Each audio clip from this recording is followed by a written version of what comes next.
तो मूवी की शुरुआत एंडी और उसके ग्रुप से होती है, जिनके पास अपने आप को हील करने की और दोबारा जिंदा करने की सुपर पावर थी। और वो अपनी इसी सुपर पावर से पिछले हजारों सालों से इंसानों की भलाई के लिए काम कर रहे थे। इनका ग्रुप कभी किसी एक क्लाइंट के साथ दो बार काम नहीं करता था, क्योंकि ऐसे इन लोगों के नजरों में आने के चांसेस बढ़ जाते थे। लेकिन ये लोग अब की बार अपना ही रूल तोड़ने लगे थे, क्योंकि मामला बहुत सारी लड़कियों की किडनैपिंग का था। अपने टारगेट की जगह पर पहुंचकर ये मिशन शुरू करने की तैयारी करते ही हैं कि उसी टाइम बहुत से गार्ड्स आकर उन्हें घेर लेते हैं और धड़ाधड़ शूट करके इन सब को मार दिया जाता है। पर कुछ ही देर बाद ये सब अपनी इमोर्टल पावर्स यानी मरकर दोबारा जिंदा होने वाली पावर्स की मदद से उठकर खड़े हो जाते हैं। और इस टाइम पर पता चलता है कि ये सब कॉपले यानी उस बंदे की चाल थी जिसने इनको ये मिशन दिया था। कॉपले को इनके पावर्स पर शक तब हुआ था जब लगभग 8 साल पहले इन्होंने कॉपले के लिए एक मिशन किया था, और बहुत तगड़ी फाइट के बाद भी इन सब को खराश तक नहीं आई थी। उसे अब इन लोगों की इमोर्टलिटी का सबूत चाहिए था, जो इसने ये प्लान बनाते हुए इन पर हमला करवा कर दोबारा जिंदा होने की इनकी वीडियो बनाकर हासिल भी कर लिया। एंडी ने भी कॉपले की चाल समझ ली थी और अब वो पछता रही थी। खैर, पता चलता है कि कॉपले के भी इरादे बुरे नहीं थे, वो बस अपनी वाइफ की जुदाई के गम से निकल नहीं पाया था, जिसकी कुछ ही अर्सा पहले मौत हुई है। वो इंसानों को अपनों की जुदाई के गम से बचाना चाहता है। अपनी वाइफ के मरने के बाद उसने फैसला किया कि वो किसी भी तरह लोगों को इमोर्टल बनाएगा, जिसके लिए उसने एक अमीर साइंटिस्ट और बहुत ही बड़े फार्मास्यूटिकल कंपनी के ओनर के साथ हाथ मिलाया, जो भी उसी की तरह इंसानों की भलाई के लिए लोगों की उम्र बढ़ाने पर काम कर रहा था। कॉपले जब इन लोगों की वीडियो साइंटिस्ट को दिखाता है तो साइंटिस्ट भी शॉक रह जाता है। वो अब कॉपले से कहता है कि इन सभी इमोर्टल्स को मेरी फोर्स का इस्तेमाल करते हुए किडनैप करवा लो। याद रहे कि कोई एक भी पीछे न बचे, और ये खबर हमारे कॉम्पिटिटर्स के हाथ तो बिल्कुल भी ना लगे, नहीं तो वो उनकी पावर्स का गलत इस्तेमाल भी कर सकते हैं। अब सीन कट होकर हमें अफगानिस्तान में यूएस मिलिट्री ऑफिसर नाइल को दिखाया जाता है। अफगानिस्तान में ही एक टेररिस्ट को मारने के मिशन के दौरान नाइल वहाँ पर मर जाती है, और एक इमोर्टल होने की वजह से कुछ ही देर बाद वो जिंदा हो जाती है। उसके इस तरह से जिंदा होने की वजह से एंडी और उसके ग्रुप को एक नए इमोर्टल के इस दुनिया में होने का पता चल जाता है। वो जानते थे कि ये दुनिया इमोर्टल्स के लिए कितनी ज्यादा सालिम है, इसलिए एंडी का पूरा ग्रुप नाइल को ढूंढकर उसकी मदद करने का फैसला करता है। अभी तक नाइल खुद ही नहीं समझ पा रही थी कि उसके अंदर इमोर्टल पावर्स आ गई हैं। वो कंफ्यूज थी कि वो जिंदा कैसे बच गई। नाइल के इस तरह से जिंदा होने की खबर यूएस मिलिट्री को जल्दी पता चल जाती है, और वो लोग नाइल पर एक्सपेरिमेंट्स करने का फैसला करते हुए नाइल को पकड़ने की कोशिश करते हैं। लेकिन उससे पहले ही एंडी और उसकी टीम आकर नाइल को रेस्क्यू कर लेती है। ये लोग अपने रशियन फ्रेंड का एक प्लेन लेकर आए थे, जिसके जरिए ये लोग नाइल को अपनी सीक्रेट जगह फ्रांस में ले आए थे। प्लेन में भी एंडी ने नाइल को क्योंकि कुछ नहीं बताया था, इसलिए नाइल को ये लोग अपने लिए खतरा लग रहे थे। नाइल जो कि एक मिलिट्री ऑफिसर थी, वो एंडी से अपने बचाव के लिए लड़ती भी है, लेकिन एंडी उससे कहीं ज्यादा ताकतवर और ट्रेन थी। कुछ ही देर की लड़ाई के बाद उसने नाइल को हरा दिया, और फिर उसे रिलैक्स करते हुए इन सब ने उसे उसके इमोर्टल होने की सुपर पावर के बारे में बताया। वो नाइल को ये भी बताते हैं कि सिर्फ तुम ही नहीं बल्कि हम सब लोग ही इमोर्टल्स हैं, हमें मौत नहीं आती, हम लोग अपनी फैमिली से कई हजार साल ज्यादा जीते हैं, इसीलिए हमें अपने लोगों से अलग भी होना पड़ता है और बार बार अपनी पहचान भी छुपानी पड़ती है। ये सब लोग नाइल को अब अपनी अपनी कहानी सुनाते हैं। सबसे पहले एंडी, जिसकी उम्र इन सबसे ज्यादा बड़ी थी, वो सैकड़ों सालों से इंसानों को बचाने के और उनकी भलाई के लिए काम करती आ रही थी। वो बताती है कि मुझे याद नहीं कि मुझे ये पावर कब और कैसे मिली, लेकिन उसे जो अपनी सबसे पुरानी याद थी, उसमें उसे एक ग्रीक गॉडेस के रूप में पूजा जाता था। उस टाइम भी वो अकेले इमोर्टल नहीं थी, बल्कि क्वीन नामी एक और लड़की भी उसी की तरह इमोर्टल थी। इसलिए ये दोनों पार्टनर्स बन गए थे, हर बुराई को हराने का मिशन साथ किया करते थे। वक्त गुजरा और इन्हें एक तीसरा इमोर्टल भी मिला, लेकिन एंडी ने बताया कि जल्द ही उसने अपनी इमोर्टल पावर्स खो दी और वो मर गया। जिसका मतलब वो इन सबको बताती है कि ये इमोर्टल पावर्स इनके पास हमेशा के लिए नहीं है, कभी भी किसी भी वक्त बिना किसी भी वार्निंग के उनसे ये पावर्स छीनी भी जा सकती हैं। फिर एंडी ने अपनी कहानी कंटिन्यू की और बताया कि फिर मैं और क्वीन सदियों बाद इंग्लैंड में कुछ औरतों को बचाने के मिशन के लिए गए, लेकिन कुछ क्रिश्चियंस के हाथों हम पकड़े गए, जिन्होंने हमें अपने रिचुअल को खराब होने की सजा पर फांसी पर लटका दिया। ये लोग जब अपनी इमोर्टल पावर्स की वजह से मरकर दोबारा जिंदा हुई, तो इनके समझाने के बावजूद सब लोगों ने इन्हें विच यानी जादूगरनी समझ लिया, और जादूगरनियों की बुराई से इस दुनिया को बचाने के लिए उन क्रिश्चियंस ने इन लोगों को लोहे के ताबूत में डालकर समुद्र में गिराने का फैसला किया।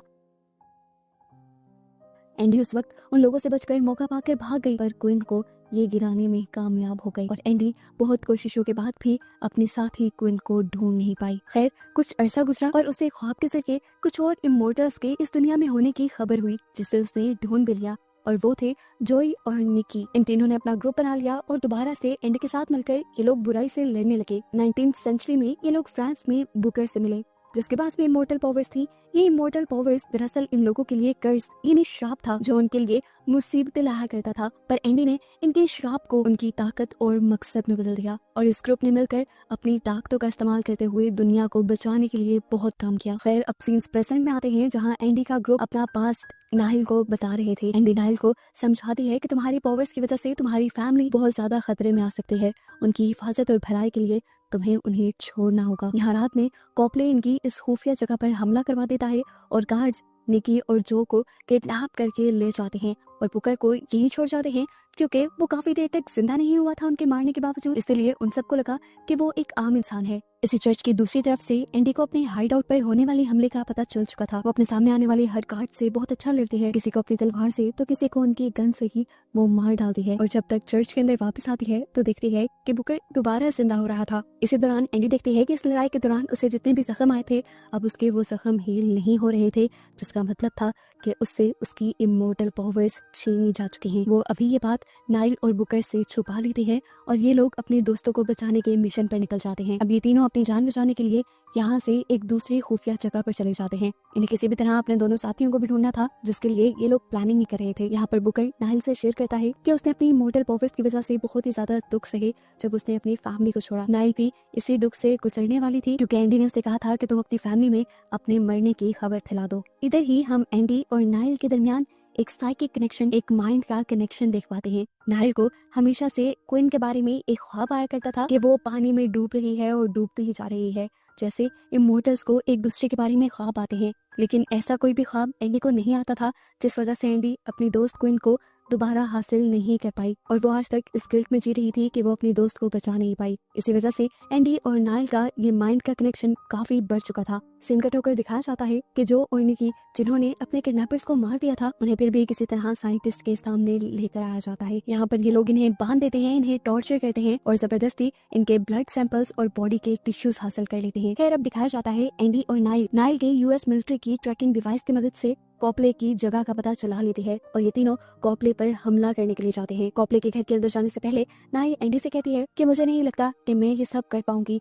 ये जिंदगी मेरे लिए नहीं बनी हुई, इसीलिए मैं चाहती हूँ कि मैं अपनी फैमिली के पास लौट जाऊँ। ये दोनों बातें ही कर रहे थे कि एकदम से इन लोगों के ऊपर हमला हो गया। इन्होंने जब बैकफायर करने की कोशिश की तो इन्हें पता चला कि इनके गन्स काम ही नहीं कर रही थी और यहाँ एंडी को एक दुखिया खबर ये पता चलती है कि उन्हें धोखा देने वाला कॉपली नहीं बल्कि उनका अपना ही साथी बुकर था, जो कि कॉपली के साथ मिल चुका था। इसीलिए बुकर ने इन सबको खाली वेपन्स दिए थे और वो कॉपली के साथ इसलिए मिल गया था क्योंकि वो अपनी इस इमोर्टलिटी यानी श्राप को खत्म करना चाहता था और कॉपले ने उससे वादा किया था कि अगर तुम मेरा साथ दोगे तो मैं तुम्हारी इस श्राप को खत्म करने में मदद करवा सकता हूँ। एंडी दुख में हिल भी नहीं पा रही थी और जब बुकर ने ये फील किया कि एंडी के जख्म तो ठीक भी नहीं हो रहे तो वो समझ गया कि एंडी की इमोर्टल पावर्स खत्म हो चुकी हैं और ये देखकर उसे बहुत ही ज्यादा दुख होता है और पछतावा भी, क्योंकि उसने अपनी लालच में दूसरों के साथ बहुत नुकसान कर दिया था, स्पेशली एंडी के साथ, क्योंकि एंडी अब किसी भी वक्त मर जाती।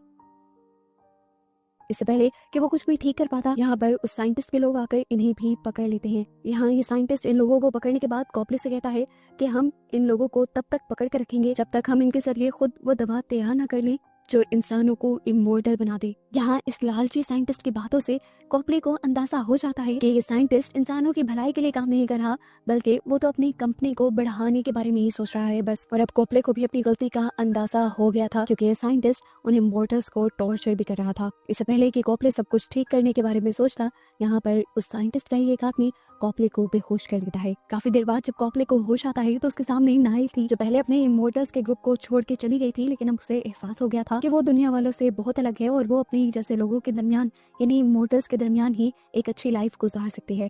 जब तक उसे एहसास हुआ और वो यहाँ पर वापस आई तो उसे पता चला कि तब तक तो सभी इमोर्टल्स को साइंटिस्ट ने पकड़ लिया था। वो जानती थी कि सबके पीछे कॉपले का हाथ है, इसीलिए वो कॉपले को गन पॉइंट पे ले लेती है। यहाँ पर कॉपले उसे बताता है कि मेरा भी कोई बुरा इरादा नहीं था, मैं तो इंसानों की भलाई चाह रहा था, जैसे सारे इमोर्टल्स चाहते हैं। वो सदियों से इंसानों की भलाई के लिए काम कर रहे हैं। नाइल भी तो यही चाहती थी। वो अब कॉपले के साथ मिलकर इमोर्टल्स को बचाने का फैसला करती है और कॉपले की मदद से साइंटिस्ट की लैब के अंदर जाने में कामयाब हो जाती है।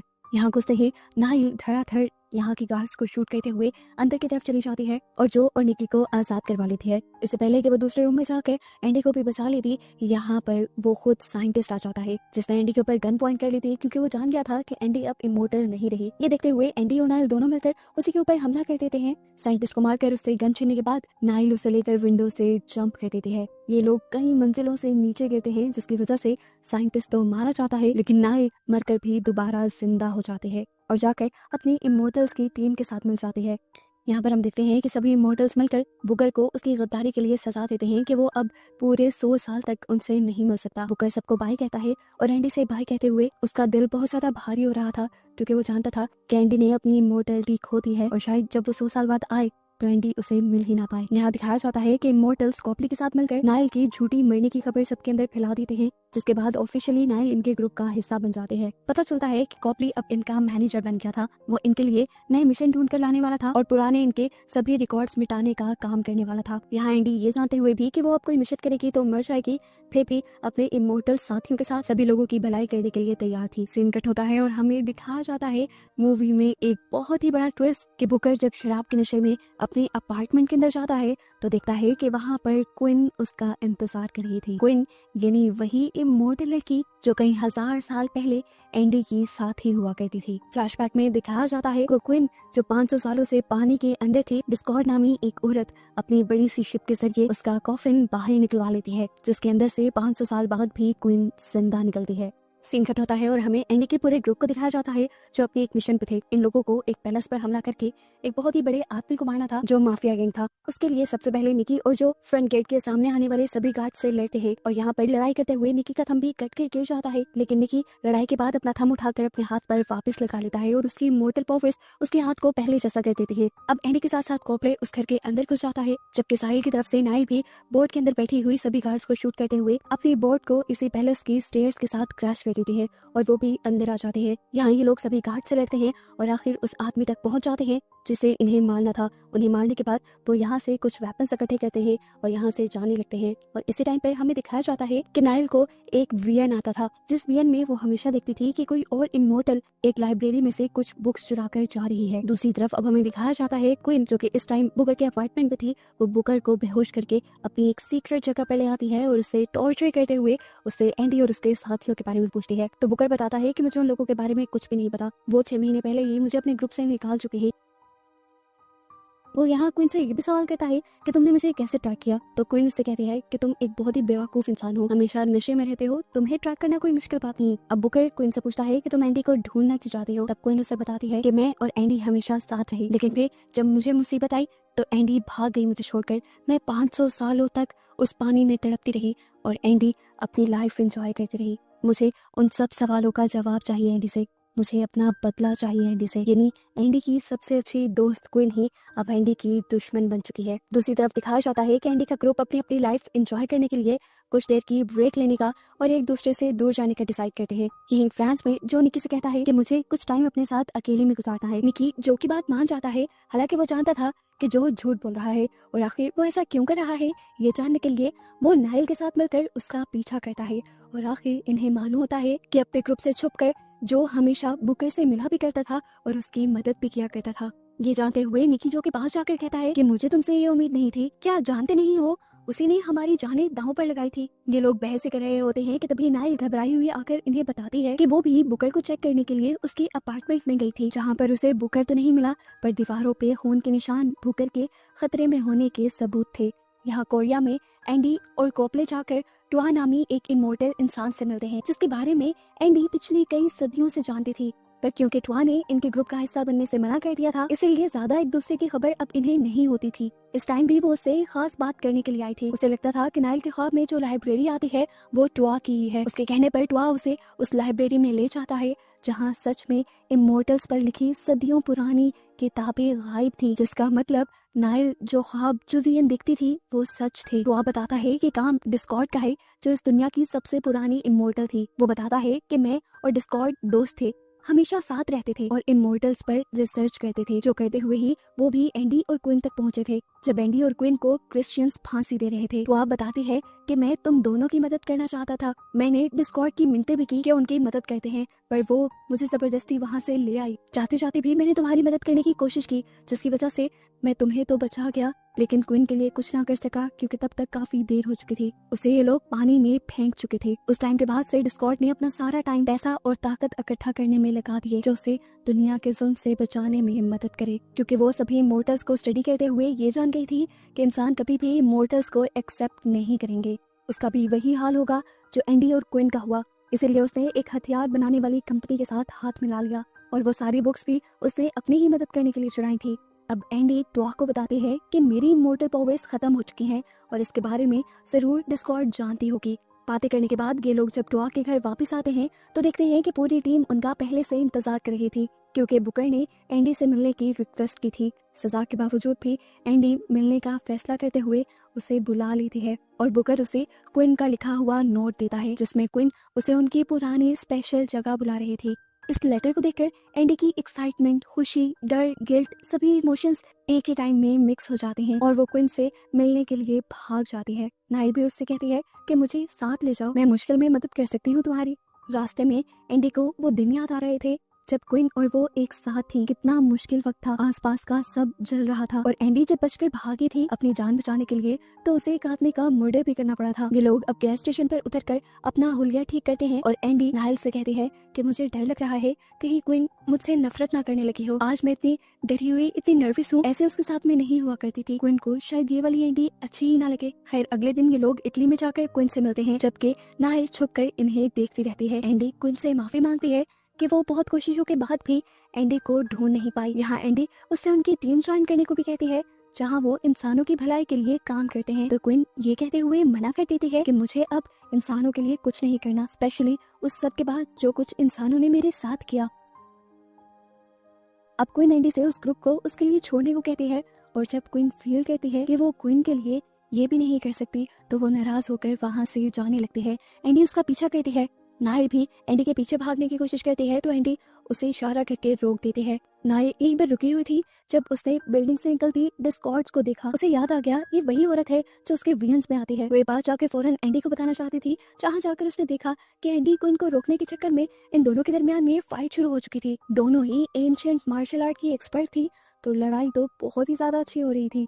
दोनों का ही डिफेंस इतना अच्छा था कि आपस में किया हुआ एक भी अटैक इन्हें नुकसान नहीं पहुंचा रहा था। इसी टाइम पर नाई एंडी को रोकती है और बताती है कि मैंने अपनी ख्वाब वाली औरत को यहीं देखा है। वो उसकी तरफ इशारा करती है और एंडी भी पीछे की तरफ देखती है, जहाँ डिस्कॉर्ड अभी भी खड़ी हुई इन्हें लड़ता हुआ देख रही थी, और बस इन्हें स्माइल पास करके वो यहाँ से आगे निकल जाती है। अब क्वीन एंडी को बताती है कि डिस्कॉर्ड वही है जिसने उसे पानी से निकाला 500 साल बाद, इसलिए अब वो डिस्कॉर्ड की साथी बन चुकी है। इस बात पर दोबारा इन दोनों के दरमियान में लड़ाई शुरू हो जाती है, जिस दौरान क्वीन एंडी के गले से उसका वो लॉकेट खींच लेती है जो पास्ट में क्वीन ने उसे गिफ्ट दिया था। जिसके बाद क्वीन यहाँ से बाहर निकल गई। एंडी ने उसका पीछा भी करने की कोशिश की, लेकिन वो उसके हाथ नहीं आई। यहाँ नाइल डिस्कॉर्ड का पीछा करते हुए एक चर्च में पहुंच गई और डिस्कॉर्ड ने उसे बताया कि मैं यहाँ उस टाइम से हूँ जब जीसस को इन्होंने क्रूसिफिक्स पर लटकाया था। हालांकि वो भी यहाँ इंसानों की हेल्प करने आए थे, फिर भी इन सब ने उनके साथ बहुत बुरा सलूक किया। पागल हो तुम सब भी, और तुम्हारी ग्रुप लीडर एंडी भी, जो इंसानों की मदद करने में लगी हुई है। हालांकि इंसानों ने तुम्हें देना कुछ भी नहीं है। वो अब नाइल को ये भी बताती है कि तुम्हारा और मेरा कनेक्शन किसी तरह से मिलता है, जिसे प्रूफ करने के लिए वो अपने बाजू पर बना बर्थ मार्क भी दिखाती है। वो कहती है कि इसका मतलब ये भी हो सकता है कि तुम इस दुनिया की आखिरी इमोर्टल हो, जैसे मैं पहली, और ये निशान इसी को जाहिर कर रहे हो। अब एंडी और उसकी पूरी टीम दोबारा मिल जाती है और ये लोग अपने साथ होने वाले सभी इवेंट्स को डिस्कस करते हैं। कुछ टाइम बाद हम टॉ और बुकर को देखते हैं, जो इमोर्टल्स के बारे में लिखी हुई प्रेडिक्शंस को पढ़ रहे थे। टॉ बुकर से पूछता है कि क्या कभी नाइल ने एंडी को नुकसान पहुंचाने की कोशिश की है। बुकर ने बोला हाँ, जब ये लोग नाइल को रेस्क्यू कर रहे थे तभी नाइल ने एंडी के ऊपर हमला किया था। टॉ अब सारी नॉलेज के जरिए ये पता चला लेता है कि नाइल के पास वो ताकत है जो किसी की भी इमोर्टलिटी छीन सकती है, और मुझे डर है कि डिस्कॉर्ड उसका गलत इस्तेमाल करेगी सभी इमोर्टल्स को खत्म करने के लिए। वो ये भी बताती है कि नाइल से जख्मी होने के बाद कभी भी इमोर्टल मरने से पहले अपनी इमोर्टलिटी किसी और को भी आगे ट्रांसफर कर सकते हैं। खैर, अब सुबह में बुकर एंडी के पास आता है और कहता है कि मैं जाने वाला हूँ अपनी सजा पूरी करने के लिए, लेकिन एंडी उसे यहाँ रोक लेती है क्योंकि अब खतरे बहुत ज्यादा बढ़ चुके थे और इन्हें बुकर की जरूरत थी। जहाँ एयरपोर्ट पर क्वीन अभी भी डिस्कॉर्ड को भड़काने में लगी हुई थी कि तुम्हें एंडी और उसकी टीम से बदला लेना चाहिए। क्वीन ने जवाब में कहा, सिर्फ एंडी से ही नहीं, मुझे दुनिया वालों से भी बदला लेना है। और ये बात भी डिस्कॉर्ड उसकी मान लेती है और उसका साथ देने के लिए तैयार हो जाती है। सीन कट होकर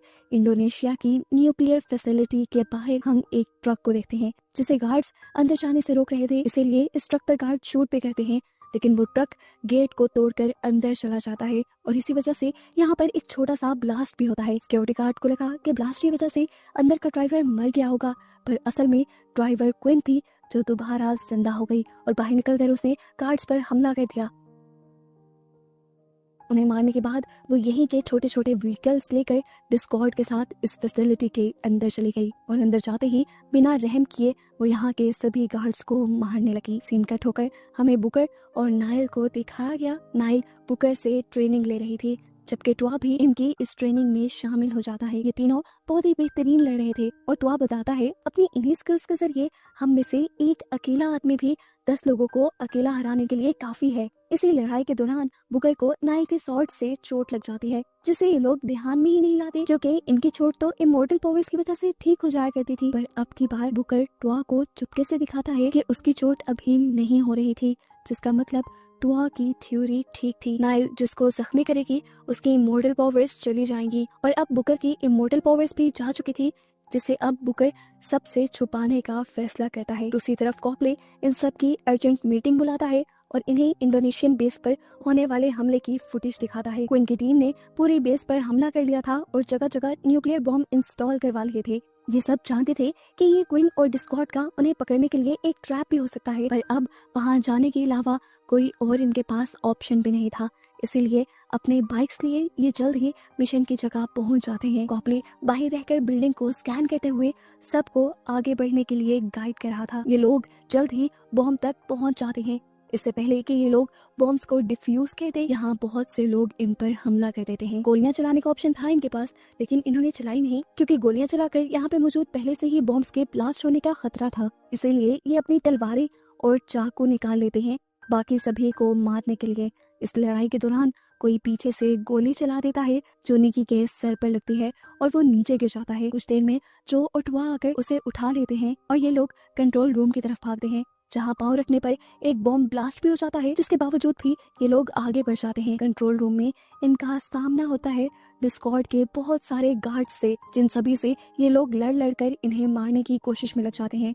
एकदम से बाहर का दरवाजा लॉक हो जाता है और यहाँ कमरे में नाइट्रोजन गैस फैलने लग जाती है, जिसकी वजह से ये लोग फ्रीज हो जाते हैं। इनके फ्रीज होते ही डिस्कॉर्ड के लोग यहाँ आकर उन्हें उठा कर ले जाते हैं और इस सब का मतलब हमें समझ आता है कि ये सच में एक ट्रैप था। यहाँ दो लोग एंडी को पीछे से पकड़ लेते हैं और एंडी को अपनी टीजिंग गन से टीजी कर रहे होते हैं, तो उसे बचाने के लिए नाइल दूसरे ब्रिज से जंप करते हुए उसके ब्रिज पर आने की कोशिश करती है, पर अपने आप को स्टेबल नहीं रख पाती और नीचे गिर जाती है। उसके नीचे गिरने पर बहुत सा मलबा उसके ऊपर गिर जाता है और वो किसी को दिखाई नहीं देती। एंडी जल्द ही गार्ड्स को हरा कर नाइल को ढूंढने की कोशिश करती है, तो वो उसे नजर ही नहीं आती। बाहर कॉप्ले जो इन सब पर नजर रखे हुए था, उसे भी अपने इर्द गिर्द खतरा महसूस होने लगा। उसने गन निकाल ली और आहट महसूस होने पर गन चलाई तो पीछे से उसकी एक ही गोली से 2 लोग मर गए, लेकिन खतरा नहीं टला क्योंकि बहुत से लोग उसके इर्द गिर्द खड़े थे उसे पकड़ने के लिए। जिसके बाद कॉप्ले को भी इन लोगों ने पकड़ लिया। अंदर एंडी बहुत ज्यादा परेशान थी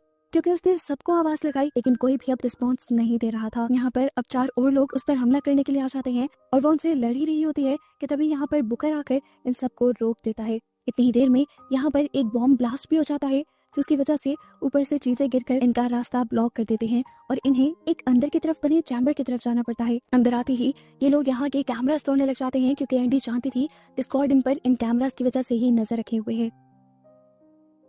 यहाँ आते ही वो एक अजीब सी चीज नोटिस करती है कि अब उसके सारे जख्म दोबारा से हील होने लगे थे। वो इसके बारे में एंडी को बताती है तो एंडी उसे कहता है कि मैंने तुम्हें अपनी इमोर्टैलिटी दे दी है।